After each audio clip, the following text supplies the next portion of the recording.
Ang alamat ng malapad na bato. Noong unang panahon, sa isang bayang malapit sa Ilog Pasig, may isang malaking bato na kilala bilang malapad na bato. Ang batong ito ay natatangi dahil sa laki at lapad nito.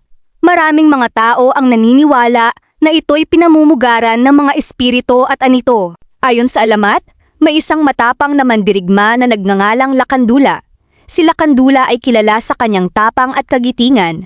Isang araw, nagpasya siyang maglakbay upang makita ang malapad na bato at malaman kung ano ang misteryo sa likod ng kakaibang bato na ito.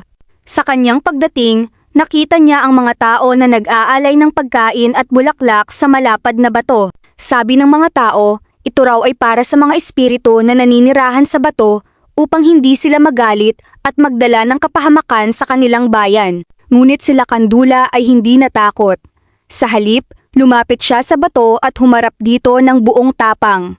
Sinabi niya, kung tunay ngang may mga espiritu sa batong ito, ipakita ninyo ang inyong sarili at ipakita ang inyong kapangyarihan. Walang ano-ano'y biglang nagdilim ang kalangitan at kumulog ng malakas. Isang malaking alon ang bumangga sa malapad na bato at mula dito, lumabas ang isang matandang lalaki. Ang matandang lalaki ay may mahabang balbas at puting damit. Salamat Lakandula, sabi ng matanda. Matagal na kaming naipit sa batong ito. Kami mga espiritu ng kalikasan na pinarusahan ng mga Diyos dahil sa aming paglabag sa kanilang mga utos. Sa pamamagitan ng iyong tapang, nabigyan kami ng pagkakataon na makalaya.